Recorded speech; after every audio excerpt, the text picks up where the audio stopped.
The following program contains adult language, poor taste in jokes, racial slurs, political slurs, slants, and all sorts of things that, if you are sensitive and have a delicate constitution, you should probably go watch Teletubbies.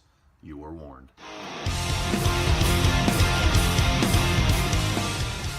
Hey there folks, Blackhawk here. Today going to do a brief overview on this little bastard. Cool little guy here. This is an awesome XV95. Looks very, very similar to the King Kong GT95.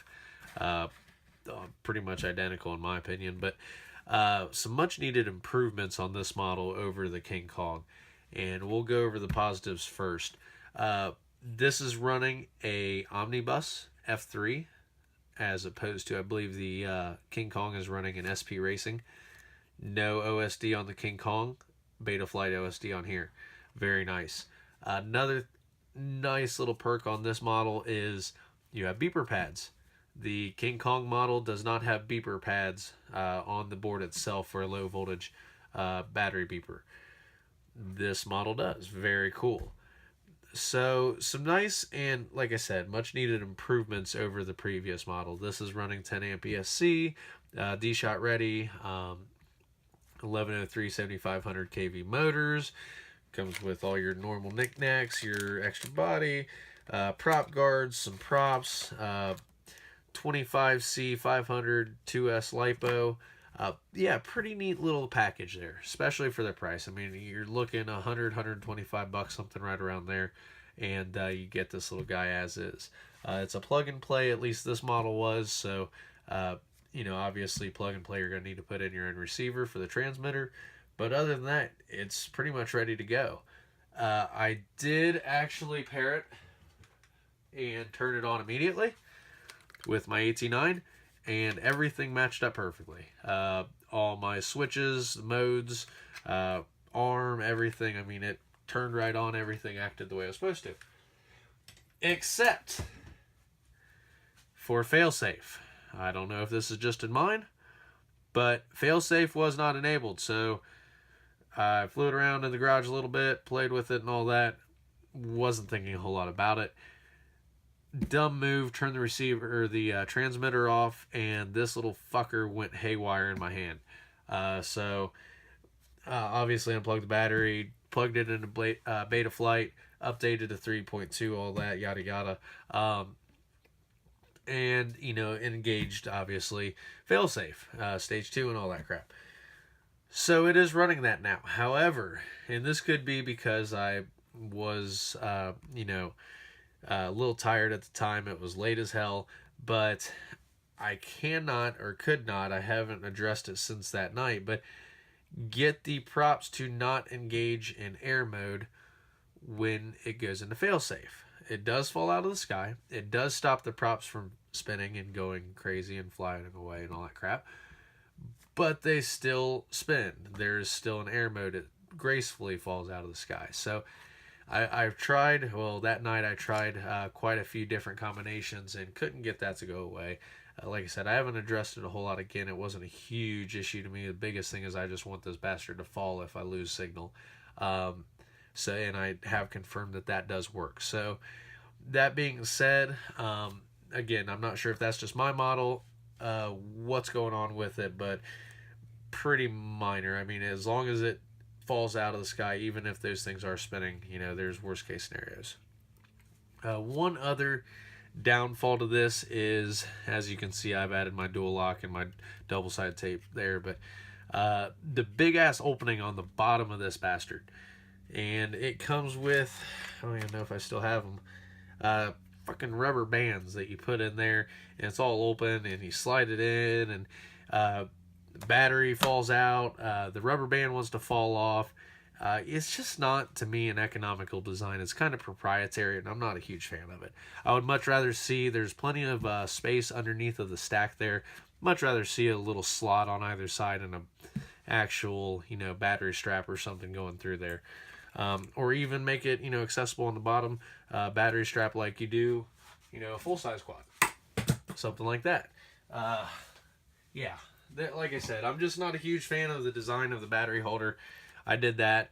Seems to work pretty well. I'll probably still secure it with a very small rubber band around the whole deal there, around the whole fuselage and everything, just until I have time to shave that out and put an actual battery strap in, which will be done at some point. It's just a matter of when. But yeah, guys, really cool little bird. Great beginner, great starter. If you're just getting into the hobby, or even if you're just looking for a micro brushless, if you've never flown one before, this is the first one I've owned. Very cool. Very, very cool. I've flown quite a few. I'll actually link to JJ Rotogeek's reviews of the awesome Q95 and the King Kong. Again, you know, not bad birds, but comparatively to this for the price, I'd go XV95. Omnibus F3 Betaflight OSD. It's got the beeper pads, you know, everything you need to fly comes right out of the box. Pretty solid little starter. Thanks guys for watching. Hope you enjoy the DVR. Please ignore the horrible piloting abilities. But yeah, thanks again for watching. We'll catch you next time.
Mittens?